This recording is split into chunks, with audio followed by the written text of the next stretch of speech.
Girl, I must didn't tell you. Girl, Calvin moved away with a white bitch. Wait, did you just... Did you just say Calvin up and left Atlanta with some white girl that he just started seeing? So much so without even telling me goodbye? How do you think I feel? I lost my friend, half the rent, and my live-in eye candy just in one swoop. Well, I told you. Didn't I tell you? I told you. I told you Calvin would be written off of the show with a line of dialogue. So it turns out that Calvin split town with a white girl. And I'm willing to bet it was Peggy, the white chick from season 2, if I'm not mistaken. And, you know, Maurice told Sabrina, like, look, he just up and left the apartment. He left town and he didn't say goodbye because honestly, if he did take the time to say goodbye to you, he wouldn't have left. And Sabrina got in her feelings about it. And I'm thinking to myself, well, I know things didn't work out between us in terms of relationship, but I thought he would at least just say goodbye.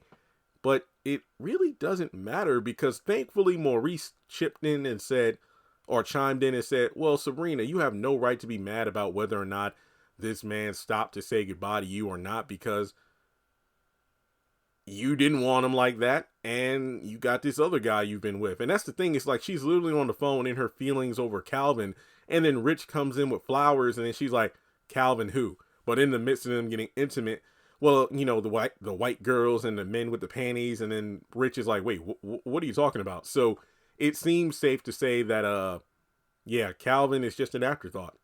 He was written off. Now, granted, I wasn't a huge fan of the character. I think that the character was taken as far as he can go, honestly, in season 1 and a little bit in the season. To be nice, I'll say like the halfway point of season 2. But then it just got to the point where he was just the viral gag, whether it be the getting knocked out, the twirl and the scream, or the I like having my prostate tickled. And there really wasn't anything to do with the character if he wasn't going to be Sabrina's love interest and she was always going to be back and forth with him. It didn't really matter. And then the whole Q storyline, that was just a mess in itself. But Anthony Dalton, I hope he has good luck and fortune in his other future projects.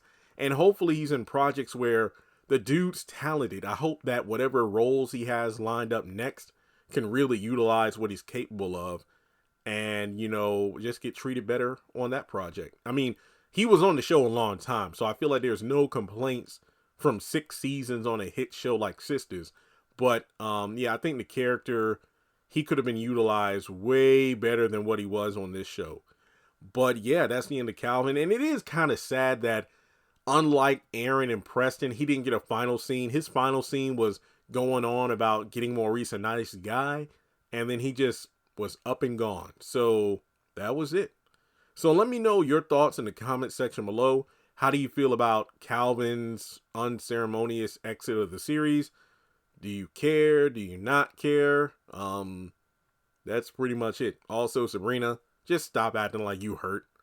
Like, what was he supposed to do? Just wait forever? I mean, 3 months. Like, you really thought this man was just going to stay around for 3 months so you can use him as your emotional, you know, basket case whenever you were having a bad day. Also, Maurice must be making a good amount of money on his online, you know, business because half of the rent is gone now. He doesn't have his job at the bank, so how is he affording it? Because remember, he had his own apartment to begin with, and the only reason he let Calvin in was because, you know, rent is a bit expensive, but yeah, you can come on in and pay half of the rent, so he must be doing well for himself. Okay, well, like and subscribe. Let me know your thoughts in the comments, and I'll talk to you in the next video.